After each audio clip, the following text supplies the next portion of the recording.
भाजपा अनुसूचित जाति मोर्चा ने फूका पुतला। अमेरिका में दिए गए आरक्षण विरोधी बयान पर बवाल। राष्ट्रपति को भेजा ज्ञापन। नेता प्रतिपक्ष पद से हटाने की मांग।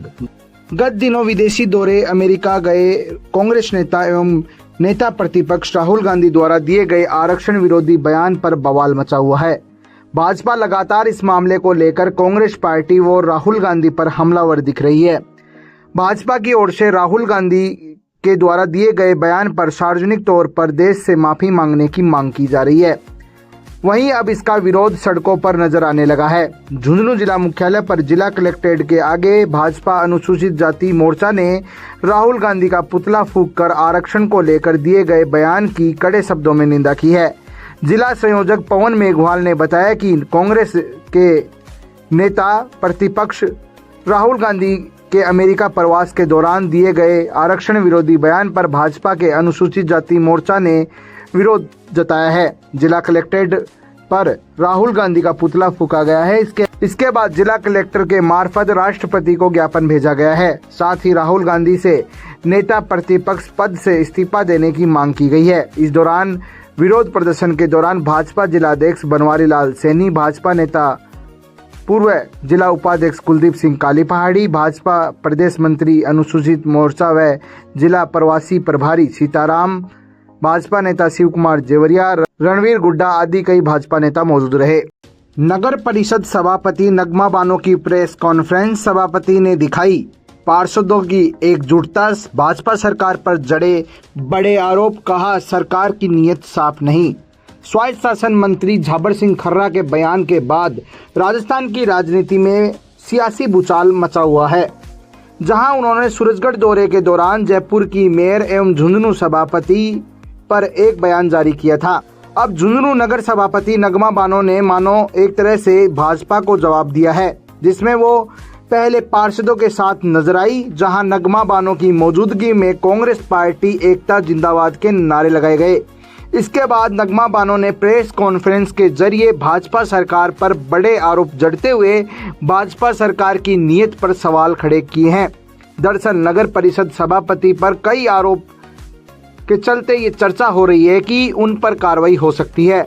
मंत्री झाबर सिंह खर्रा का भी ये बयान सामने आया था, जिसके बाद इस मामले में आज सियासत तेज हो गई है। मीडिया के सवालों का जवाब देते हुए नगमा बानो ने साफ तौर पर कहा है कि सत्ता परिवर्तन होने के बाद ही उनके साथ ये सब शुरू हुआ है।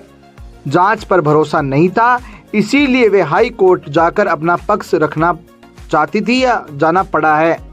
नगमा बानो ने कहा कि उनके खिलाफ एक जाल बिछाया गया, हर जगह से उस जाल में फंसाने की कोशिश की गई। सत्ता परिवर्तन के बाद पिछले 9 महीनों से जिनका नगर परिषद से कोई लेना देना नहीं है, वो लोग नगर परिषद में देखने को मिल जाएंगे। लेकिन इससे पहले नगर परिषद के पार्षदों और सहवर्ती पार्षदों के अलावा कोई राजनीतिक व्यक्ति दिखाई नहीं देता था।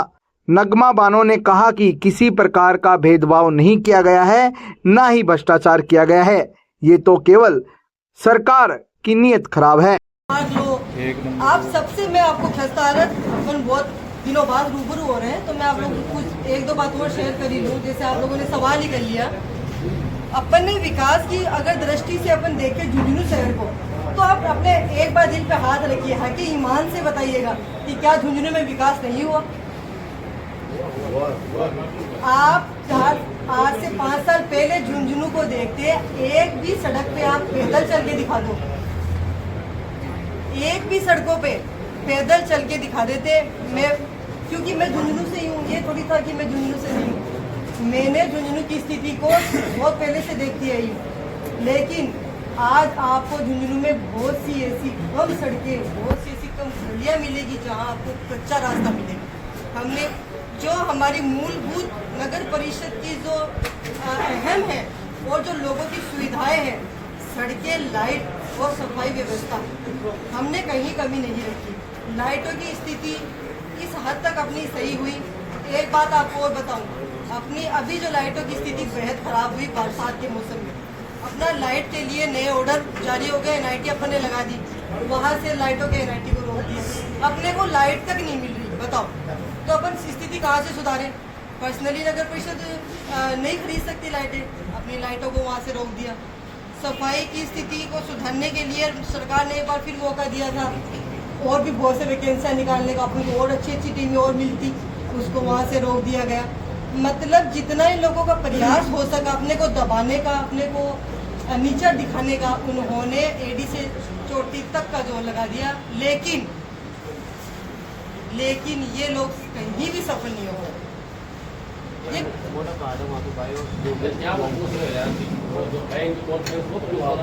मैडम आपसे ये जानना चाहेंगे कि 2 आरोप लगे थे, वो 2 आरोप 2 वर्ष से लगे हुए हैं, उनकी जांच कलेक्टर की जो कमेटी थी तहसीलदार ने वो भी मानी है, और उनमें आपको दोषी पाया गया। आपको नहीं, आपके सिस्टम को दोषी माना गया।